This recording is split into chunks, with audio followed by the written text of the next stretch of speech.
திருச்செந்தூர் சுப்பிரமணிய சுவாமி கோயிலில் நாளை குடமுழுக்கு நடைபெறவுள்ள நிலையில் இன்று நண்பகல் 12 மணி வரை மட்டுமே பக்தர்கள் கோயிலில் வழிபட அனுமதிக்கப்படுவார்கள் என அறிவிக்கப்பட்டுள்ளது. இதுகுறித்த விவரங்களை செய்தியாளர் முரளி கணேஷிடம் கேட்கலாம். முரளி கணேஷ், இதற்காக என்னென்ன கட்டுப்பாடுகள் விதிக்கப்பட்டிருக்கின்றன?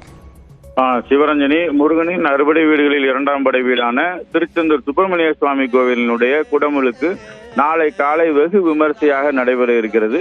இதையொட்டி கோயில் நிர்வாகத்தின் சார்பில் பக்தர்கள் சிறப்பான முறையில் கும்பாபிஷேகத்தை காண்பதற்காக பல்வேறு நடவடிக்கைகள் மேற்கொள்ளப்பட்டு வருகிறது. இதன் ஒரு பகுதியாக இன்று மதியம் 12 மணி வரை மட்டுமே பக்தர்கள் சுவாமி தரிசனம் செய்யறதுக்காக கோயில் அனுமதிக்கப்படுறாங்க. இதனைத் தொடர்ந்து நாளை குடமுழுக்கு முடிந்த பிறகு சுவாமிக்கு கோவிலினுடைய மரபு மற்றும் குடமுழுக்குகளின் பழக்க வழக்கங்கள், பாரம்பரிய நடைமுறைகளின்படி இந்த அபிஷேகம், எண்வகை மருந்து சாத்துதல் உள்ளிட்ட பூஜைகள்லாம் நடைபெறும். இந்த பூஜைகள்லாம் நடைபெற்று முடிகிறதுக்கே மதியம் வரைக்கும் ஆயிரும். அதற்கு பிறகு என்ன மாதிரியான ஒரு சூழ்நிலை இருக்குங்கிறத பார்த்துட்டு அதற்கு பிறகுதான் பக்தர்கள் அனுமதிக்கப்படுவோம் அப்படின்னு சொல்லி இந்து சமய அறநிலையத்துறை சார்பாக அறிவிச்சிருக்காங்க. அதாவது இன்று மதியம் 12 மணில இருந்து குறைந்தபட்சம் நாளை மதியம் 12 மணி வரைக்கும் பக்தர்கள் கோயிலில் சுவாமி தரிசனம் செய்ய முடியாது. அதனைத் தொடர்ந்து அவங்களை அனுமதிக்கிறதுக்கான வாய்ப்பு இருக்கிறது.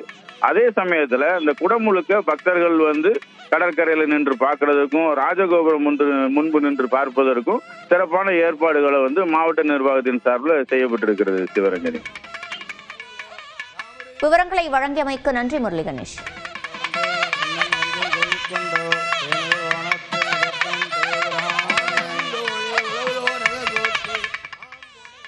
திருச்செந்தூர் கோயில் குடமுழுக்கை முன்னிட்டு நாளைய தினம் காலை 5 மணி முதலாகவே சிறப்பு நேரலை நியூஸ் 18 தமிழ்நாட்டில் ஒளிபரப்பாக உள்ளது. இதில் நேரடி காட்சிகள் மற்றும் சிறப்பு விருந்தினர்கள் பங்கேற்க இருக்கின்றனர்.